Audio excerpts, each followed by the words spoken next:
Ladies and gentlemen, boys and girls, welcome to another wonderful episode of Pastors of Pain, County, Oklahoma, America. Last week, I was not on the show, and I actually listened to it, and it was a pretty good show. So I'm going to give Father Carey a little credit for being able to handle things when I'm gone. I was in the mountains of Colorado, and he had who did he have on? No, I'm forgetting. Oh, Father Paul Scheller. Yeah. That was a good episode. I forgot about it. Well, today, Father Carey is gone. So we're going to gossip about him for the next 30 minutes. And it's going to be pretty, I'm just kidding. Father Carey is in South Carolina, enjoying a little time off. And I'm joined by a very special guest, Dr. Matt Cabeen of Oklahoma State University. Howdy, everybody. Matt Cabeen, welcome to Pastors of Pain. We're glad you're here. Thank you. What are you doing in Stillwater?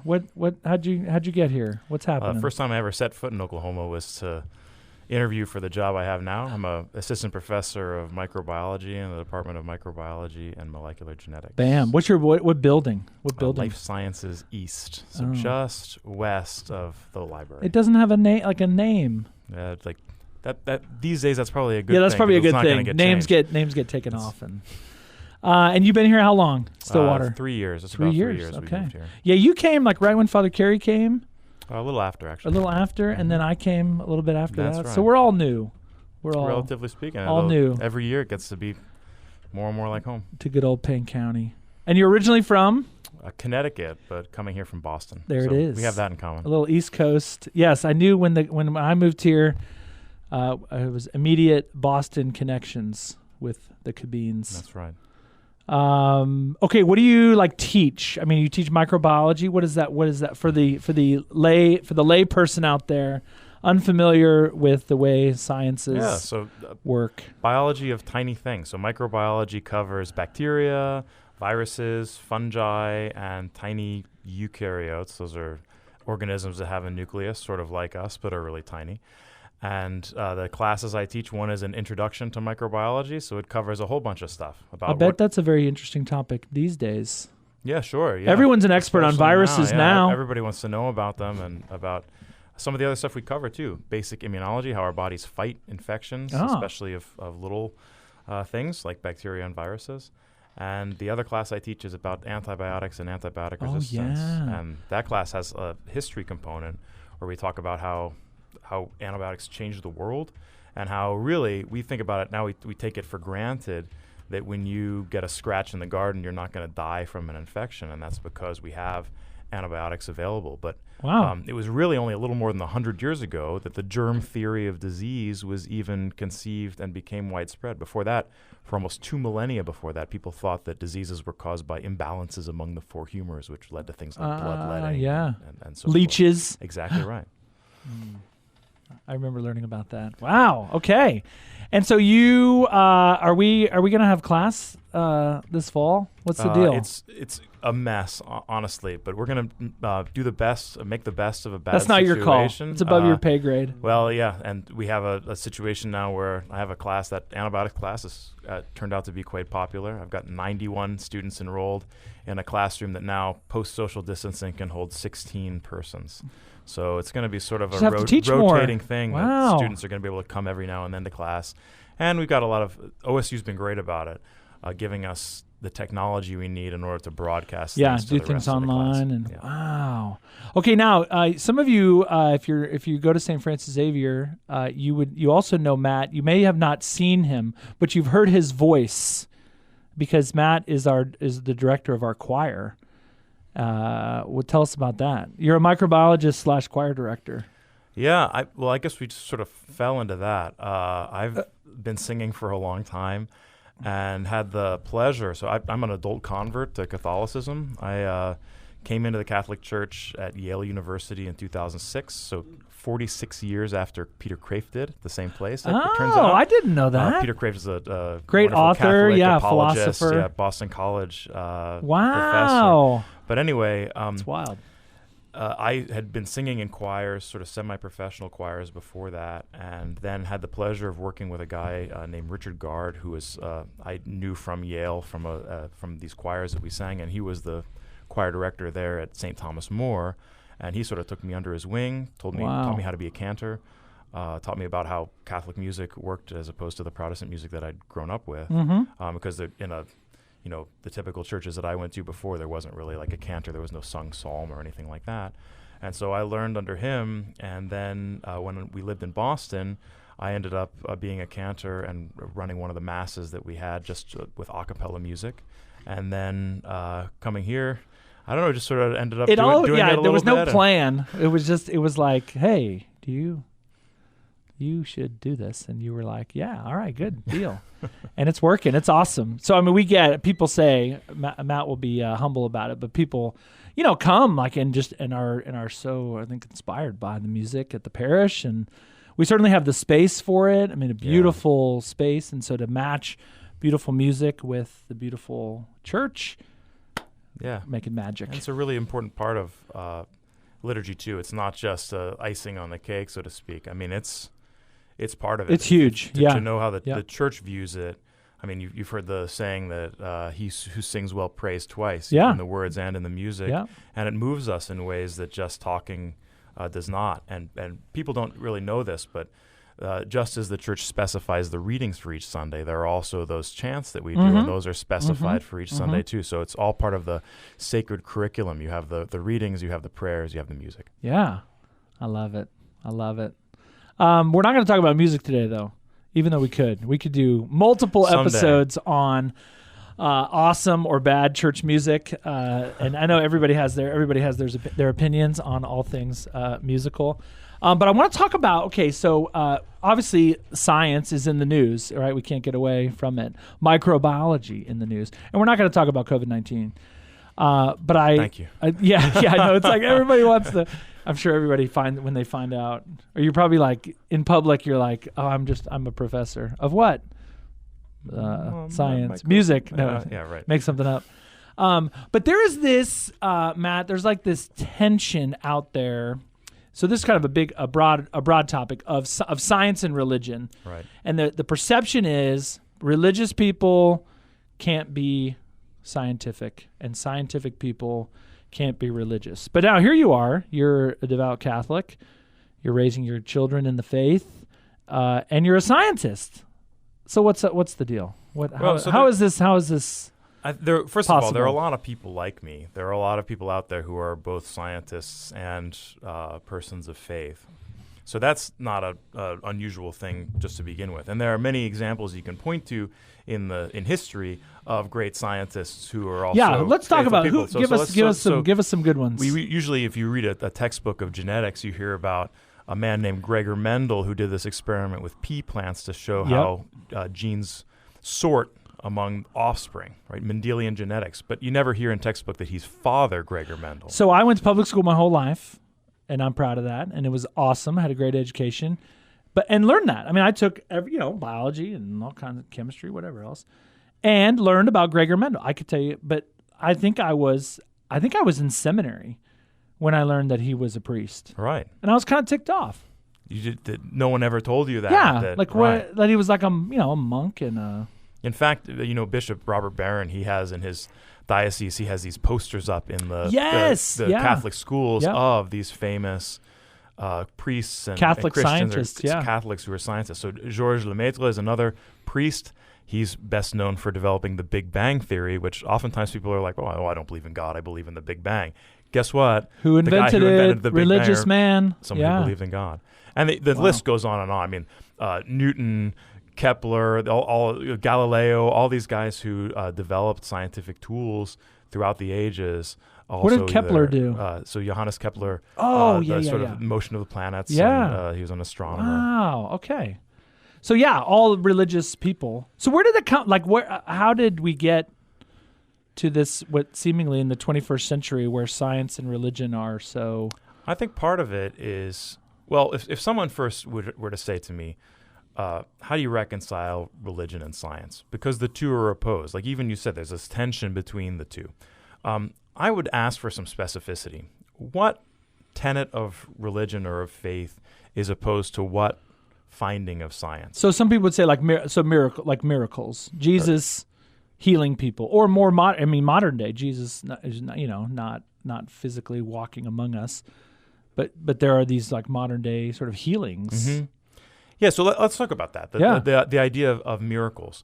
Peter Kreeft, in fact, talks about miracles, and he says, let's do some science. All right, let's do some science. And when I say do science, I mean let's first define science. Science is a way of getting to information. It's a way of understanding and a way of knowing that's systematic. So it's based on considering possibilities, developing hypotheses, which is, you might remember from 7th grade, is a hypothesis like an educated guess, right? So you take some data that leads you to make an educated guess, and then you look at evidence to try to either support or refute the hypothesis. So we can apply that method, and this is an important thing to note in this overall conversation, that when we speak about matters of faith, we're not excluding the scientific method from our way of thinking. Right, so we can still use that systematic process, even if we're asking a question that relates to faith, like with miracles, does God intervene in the natural order is really what we're asking. Mm-hmm. And so we can think about the possibilities. So Kreeft names a couple of them. Either miracles are, if miracles are actual, then they must be possible. Right. So if any miracle has ever occurred, then miracles are in principle possible. We can be absolutely sure of that. It can be that miracles are possible, but that no miracles have actually occurred. Or that miracles are impossible, which excludes the possibility of any miracles having ever occurred or ever will occur. Okay, right? I'm with you. All right, so we can look at all the nobody has ever been able to look at every purported miracle and independently verify whether or not it happened, because that would take longer than a lifetime. Right, so we're sort of left to ask whether miracles are possible. Most people that would deny that miracles happen are denying their possibility. So why would we? What reasons do we have? What evidence do we have that miracles cannot possibly happen? If what we know and what's sort of generally accepted about a God figure is true, like a all-powerful being that created the universe, why would that being in any way be limited from intervening in the universe? And indeed, persons intervene in the natural order all the time. All the time, yeah. We can stop something natural from happening. I'll give you an example. Somebody gets an infection. The natural way of things is that person will die. And we intervene by giving them an antibiotic. Medicine, and sure. And so you think about sometimes one of the objections to miracles is just that they're too weird. Imagine that you were the first person, Ann Miller was her name in the early 1940s, to be given penicillin. She'd had a miscarriage. She had sepsis, so bacteria in her blood. She was at death's door, fever of 104. They cultured her blood, and they just put an infinity symbol on her chart because they had so many bacterial colonies on the agar that they couldn't count it. And she was given penicillin experimentally. Her doctor happened to know the guy who was working on penicillin. Yeah. He got about half the nation's supply at the time, which was a couple grams. And the next morning, her fever was 99, and she was eating, and she lived like 40 years after that. Wow. And so that's as strong as a miraculous. Exactly, it's sort of a miracle cure that no one had even anticipated. And that's with just human intervention. So in principle, God can intervene too within the world, and indeed, we see that happen all the time. The number of stories of miraculous and sort of unexplained things happening is great enough that I think that a reasonable person, at least in my opinion, looking at the preponderance of evidence, would conclude that, that's probably from a scientific standpoint, look at the evidence, and it seems to support. And that I want to drive that point home again, because I've talked to people who are very well educated, Harvard professors, who define faith as a belief that admits no evidence. That's not how we define faith in the Catholic Church. Right. And so if you want to try to build that straw man and put it on others, a straw man argument is when you build a caricature of somebody else. It's not really reflective of what they believe, and you knock down that straw man, which is a straw man's a lot easier to knock down than a real man. If you're going to a priori from the beginning define faith as admitting no evidence, well then, that's not my faith either. My faith not only admits of evidence, it depends on evidence. Yeah, so I think it's hard where I think we have to make distinctions. Whereas I think there are people who would very kind of try to sort of boil it down and try to put all religious people in one category. Right. Whereas we would say, no, I mean, like what the Catholic Church, we're very pro-science. Absolutely. Like we love science. I mean, the examples you mentioned, I like to say, the Vatican has an observatory. Right. Indeed. Like we spend a lot of money and a lot of time and energy and like dedicate priests and religious brothers and like to the work of science. I mean, you look at Catholic universities that have science departments. Well, where is a lot of science done? At universities. Who invented universities? Right. Monks. Yeah. It was really the Catholic Church that sort of invented the concept of a place of higher learning. You're welcome, a place where OSU. you could, a place where you could explore ideas, and where really like nothing is off limits. And that's another wonderful thing about the Catholic Church throughout the years is that we are a faith that is admitting of questioning. You can come, like, even though, so people sometimes say that a criticism of the church is that we're dogmatic. And yes, we have what we call dogma, right? We have dogmas that we know to be true that are revealed by God, but you can question any of them. You're allowed to question God's existence, and then we can say, all right, let's explore that question. What evidence do we have for God's existence? What evidence do we have against God's existence? And it's the project of amazing intellectually gifted people like Thomas Aquinas to take that on, for him to say, all right, let's consider all the best evidence for this hypothesis, all the best evidence against it, and then let's come to a conclusion based on what evidence we have and good logic. So I think some people would I think the easy one is like religious people. We think that the Earth is 6,000 years old, right? And we would say, well, there are religious people who think that, kind of so-called sort of creationists, young Earth creationists, that the Bible is to be taken quite literally. When God created the Earth, He created the Earth in 6 24-hour periods. I just finished an audiobook on the dinosaurs, which was, I did not know a lot about the dinosaurs other than like what I read in third grade. And it was unbelievable of just how old. Yeah. And I remember my dad and we went to, there's a creationist museum in kind of Kentucky right outside of Cincinnati. And I remember asking, okay, so the Earth, you think the Earth is 6,000 years, and I was being nice and charitable about it, but you think the Earth is 6,000 years old, what's the deal with dinosaurs?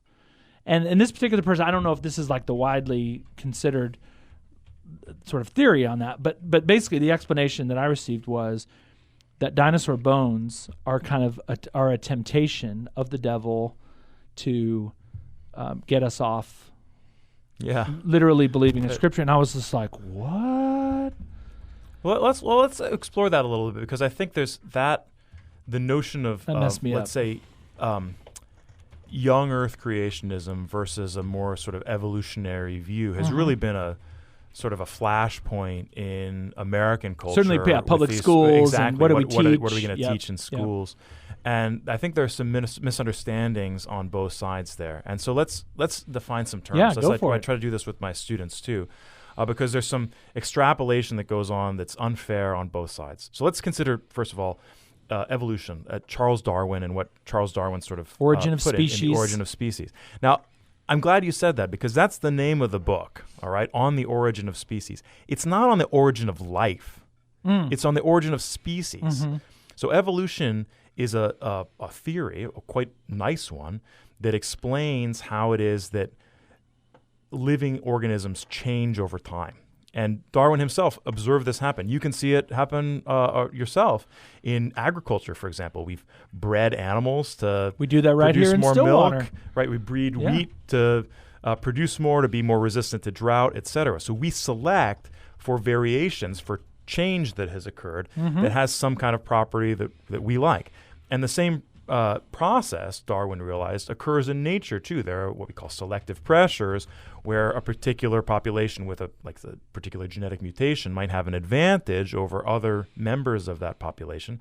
And so the ones with that mutation, they're the ones that survive, right? This concept of survival of the fittest, right? Yeah. And so that's really what evolution teaches. Evolution does not teach that somehow non-life became life at some point. In fact, that was one of the first things that was believed for some time. It was called spontaneous generation. People used to think that like dead meat would give rise to live maggots. Maggots, yeah. Right? And so that was disproven in the 16th century that no, it was living flies depositing their eggs that caused those maggots, not the dead meat.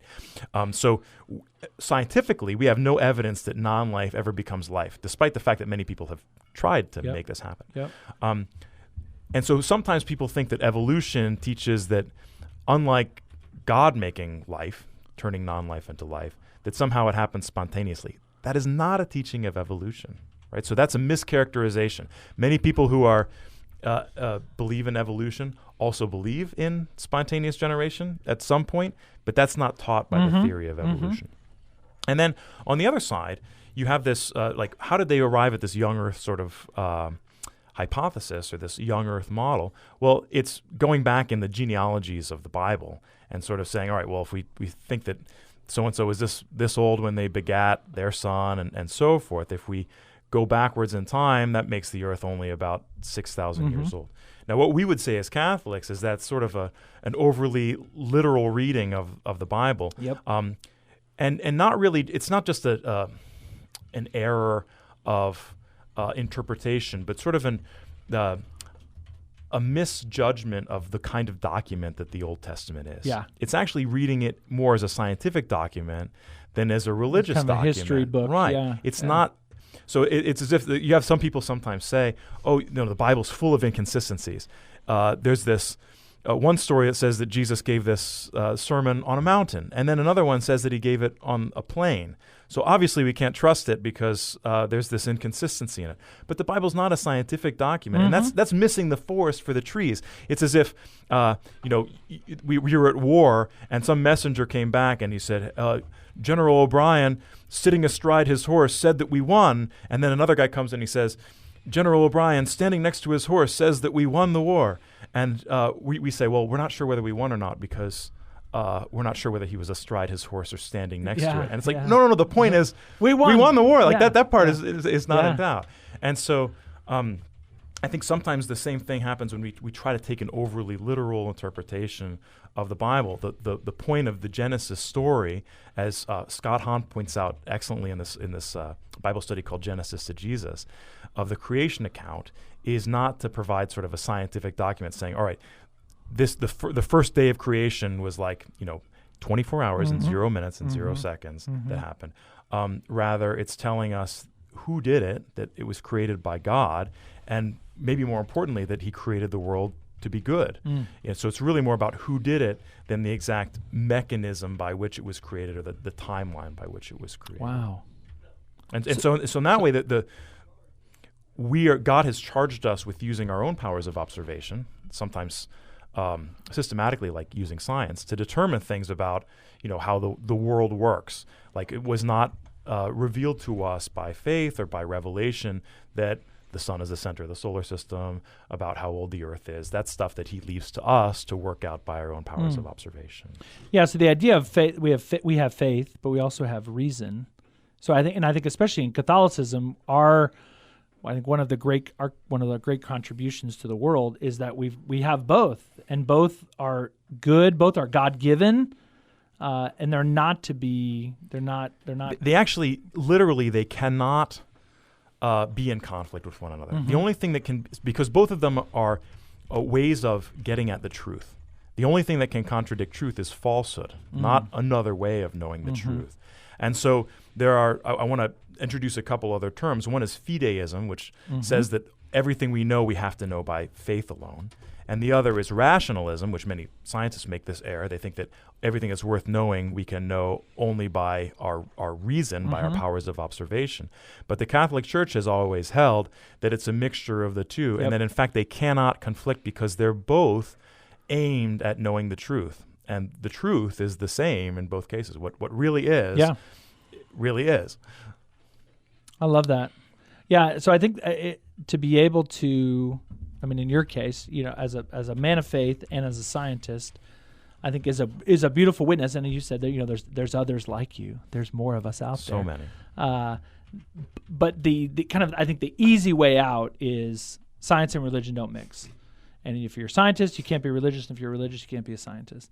And so the more we can, and this is like your Bishop Barron point, let's get those posters up in classrooms that show, oh my gosh, look at all these like famous scientists. But then also like today, in the modern age, whether at OSU or at universities around the country, there are people of faith who believe in science. And that's where we get, like politically, there's like this, I'm voting for this person or not voting for that person because they don't believe in science. And it's like, well, that's such an simplification, such a gross sort of misclassification there to say that, I believe in science or I don't believe in science, because it really is multidimensional.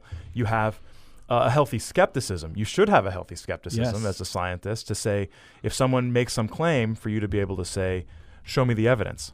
And you don't have to be a formally trained scientist to use science. We use it all the time. You use it if you get up in the morning and you have indigestion, you try to rule out the causes for it. Or if you can't start your car, I'm a you use the science. You use the scientific process all the time. I mean, it's just the way that we live. We're built to use even the if you were never trained to do process. so. That's right. The only difference between a professionally trained scientist and your average Joe is that, like, the things that I'm doing experiments about require a lot of equipment and technical knowledge. And if you're going to publish it, you have to have a very high standard of making sure that you accurately rule out certain possibilities. But we all use that process all the time. And importantly, you can use that process in faith as well. You can even sort of do experiments, if you will. One way that works out, sometimes people get lost in these details of, what exactly happened at creation? How long did it happen? But really, the crux of our faith is, what do you think about Jesus? Who was Jesus? And then you can apply that same scientific process. What's the claim and what are the possibilities? We've talked about that of like sort of C.S. Lewis's thing. Exactly. Who is Jesus? Lord, lunatic, or liar? Is he a liar? Right? He said he's God, and he was knows kidding. That he's not. Yeah. Is he a lunatic? Is he crazy? He says he's God because he thinks he is, but he's really not. That's a scientific, if you will, right, sort of. And I challenge people like this or it's this. It is from an evangelical perspective. When you think about people wanting to come to faith, or you wanting people to come to faith, the relevant question is usually, what's holding you back? And maybe for some small subset of people, what's holding them back is some technical point about creation. There are people like that, but for most people, that's not it. If you were to engage someone in an argument and answer that question satisfactorily, they still at some point have to grapple with the question that Jesus himself asks: who do you say that I am? Yeah. Well, and I think there's to realize the limits of science, and I think science cannot answer. Right. Science can answer a lot of questions, a lot of really beautiful and wonderful, but it cannot answer questions of like existence of what's the meaning of life, or even is it appropriate to use science for this or that? Is it appropriate to manipulate the genetics of humans to try to make us superhuman? Science can't answer that question. How ought we to treat one another? Also not How easy. Do we answer that? Not easy to answer just using the science. Well, even moral. Should we? Okay, we can make an atomic bomb. Should we? Exactly right. Should we drop it on? Exactly people? Right. And that's where the church comes in, and that's where I think the church, in her wisdom over the years, takes the best of science and the best of who Jesus is and what his church teaches, and we try to put those together and create an ordered. And with God's world, help, and we will keep on doing that and make true progress. Woo! Easier said than done. Okay, well, we have come to the end of another wonderful episode. Thank you. That's a pleasure. Dr. Matt Kabeen, microbiologist / Catholic / musician, for joining us. We could do this again. We could go round Anytime. and round and round. Okay, well, pray for Father Kerry. He's on his way back from South Carolina. And we'll see everybody next week. God bless you.